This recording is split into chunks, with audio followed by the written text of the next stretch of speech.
Here is the church, and here is the steeple. Open the doors. Oh yeah, we've got lots of these folks. All different shapes and sizes, all different walks of life. And you know what? It's pretty cool. But why do we do church? Simple answer, we do church to interact with God. And we do that in a lot of ways. We do that through Holy Communion, through prayer, through singing, through the scriptures and preaching, and yes, through each other. That's an important one. Don't forget that.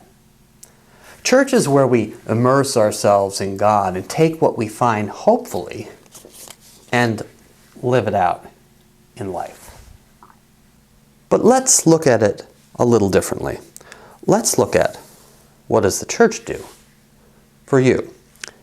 And before you say, not much, let's look at something. You're sick.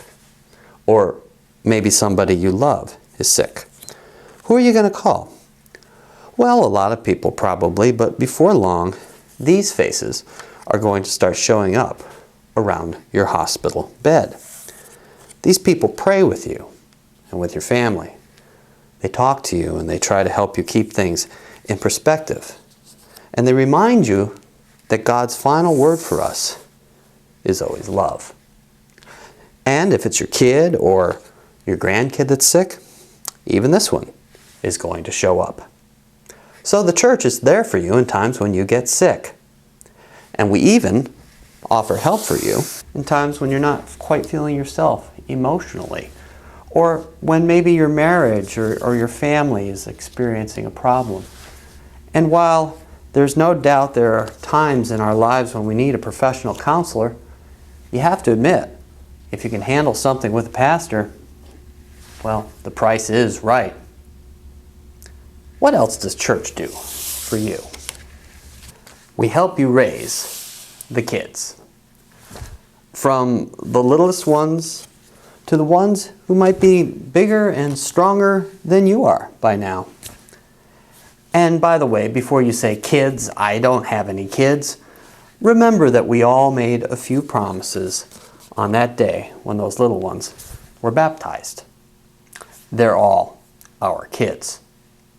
So, with a lot of help from wonderful volunteers, we provide kids of all ages with about 2 hours of programming every single week. Programming that gives them faith, that provides them with critical relationships with peers and adults, and maybe gives you a little chance to go with your spouse or do a little shopping. By the way, did you know that a lot of Lutheran churches don't have a senior high Sunday school? We do. We average about 15 kids a week. Sometimes it's as many as 20. And for you kids at heart on Sunday mornings, we have a few other options for learning. What else does the church do for you? Well, we do small groups. We're not great at this yet, but we're getting better, and this person is helping us to do that. So if you're a hungry woman, or if you're a seasoned male, or if you like Bible study, or if you love Beth Moore, or if you like Mom's Group, or if you're a young adult, or even if you're a camper, we just might have a place for you. And we have plans to grow this great part of our ministry. What else? Well, Jesus is always saying this: help people. Help people. But trying to find ways to do that can be hard. This person is helping us to do it. Trinity participates in a meal packing program. We are active with our local food bank. We send people on mission trips, both home and abroad. We have a clothing giveaway. We are active participants in high school mentoring programs. We have a wonderful relationship with Amazing Grace Lutheran Church in Baltimore, and we even have those wonderful women who make soft, comforting items for us to hold and pray with in times of both sorrow and joy. Heck, we even give away underwear. All of this, hopefully, allows us to do this just a little bit more. Finally, we celebrate the arts, providing you and yours with a chance to sing, dance, play, or just enjoy the chance to take it all in. When you look at everything we are doing, you start to realize this is a pretty big operation. And we haven't even mentioned some things like fellowship or care for the homebound. And yet, did you realize that even with the staff we have added since Pastor Katie's departure, we're only spending about $3,000 more per year? That's right, we have 4 more people working for us, and we're only spending about $3,000 more. This church is doing its best to be meaningful and to provide for all. But here's the thing. It's the end of the year. It's getting to be budget time, and things have not been looking all that good. And though you are tired of us asking everyone to give a little more, well, you need to understand that all of this stuff that happens at Trinity, as well as our dreams for the future, are in question when we don't support God's work financially as well as spiritually.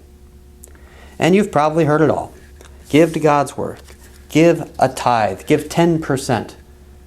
But we recognize that many of us can't do that. At the same time, there are some of us who could do more. The question really is, have you asked yourself that hard spiritual question? That question about what you should be giving. Let's look at this a little differently. The church is not a club. But what if it was a club? Well, you may say, you don't do clubs, but you probably do. Do you go to your local coffee shop? Well, if you go every day, this is what it costs you to belong to that club. Do you belong to a gym? Commendable.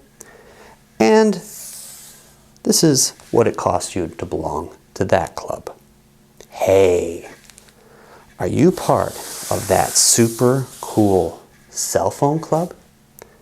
This is the cost of a plan for a family of 4.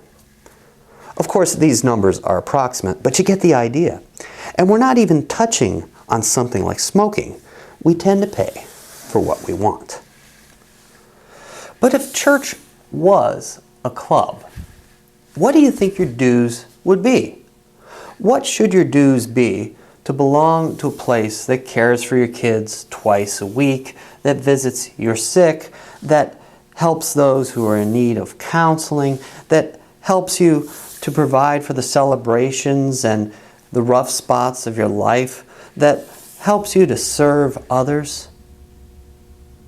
What would your dues be to belong to such an organization?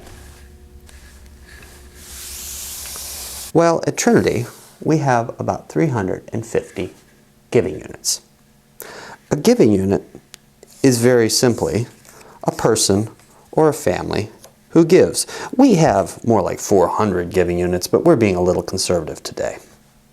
If you took our 2013 budget and you divided it evenly between our giving units, that would be our dues, or considerably less than that cell phone plan, or about $117 a month, or $27 a week. If we use the same kind of math to talk about our projected shortfall for the year, we see that the total of our shortfall is about $43 per giving unit. In other words, That's what we all need to chip in addition to regular giving, to solve the problem. And if we haven't been giving regularly, we need to think about that. The church is not a club. It is rather the home of the gospel. It is a shelter for us in our time of need. And we're not called to pay dues here, but rather to give out of the abundant gifts God has given us. And most of us, when we're serious about it, recognize that God is calling us to give to our church sacrificially. Many of us can give generously. Many of us can give a little more generously.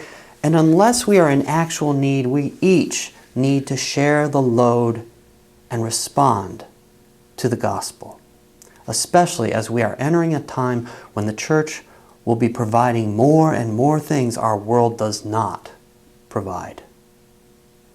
Trinity has a lot to be happy about. We have a lot of dreams. Please respond. The gospel is calling us forward. Peace.